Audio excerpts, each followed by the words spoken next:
TK PR. Ada PR apa hari ini? Ada masalah apa hari ini? Atau kemarin ada masalah apa?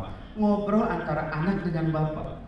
Bertemu, belajar, ngobrol, insya Allah di situ tuh berkah datang, Pak. Dari mereka sebelum TK, dari berkah kecil, selalu saya bikin jadwal bertemu. Setiap ba'da sholat saya ketemu. Walaupun saya beda kota, tetapi sekarang itu kan luar biasa. Sekarang itu canggih, Pak. Bisa video call, Pak? Bisa. Walaupun saya jauh di Jogja, anak saya kecil di Jakarta, saya bisa video call, dengerin anak hafalan. Kalau zaman dulu, zaman mereka kecil tidak ada. Tetapi ada komunikasi, ada telepon dan lain sebagainya.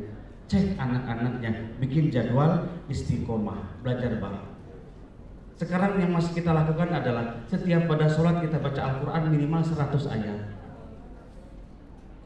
Pada zuhur 50 ayat, pada asar 50 ayat, pada maghrib 100 ayat, pada isya 10 ayat.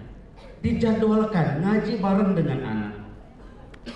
Ya, kalau dulu ketika mereka sekolah, mereka tidak saya bimbelkan, tetapi justru saya bikin bimbel di rumah. Gurunya saya, istri saya. Istri bagian ilmu umum dan saya bagian ilmu agamanya. Ketika ada masalah ilmu umum, datang ke uminya. Ketika masalah agama, datang ke saya. Setiap hari kita bikin materi buat mereka. Mereka pelajari, mereka isi, mereka setorkan. Ketika ujian di sekolah, nggak bingung lagi, Bu. Ini saya sampaikan di Jogja nih. Bikin jadwal dengan anak. Bikinkan jadwal, Pak. Ada bapak-bapak yang gelarnya dokter, di luar terkenal, tapi di rumah nggak ada pengaruhnya buat anak. Ada? Jangan nyalakan lilin di luar, tapi nyalakan dulu lilin di dalam, baru nyalain obor di luar. Kenapa? Anak harus bangga dulu dengan orang tua. Supaya bikin bangga anaknya, senang dengan kita, bikinkan jadwal bertemu dan istiqomah. Yang kedua, sistem bikin sistem kecil di rumah, sistem besar di pesantren. Kita pesantren semua ya? Pesantren, halo? Mana yang pesantren, angkat tangan? Pesantren, subhanallah, pesantren Abu Bakar ya?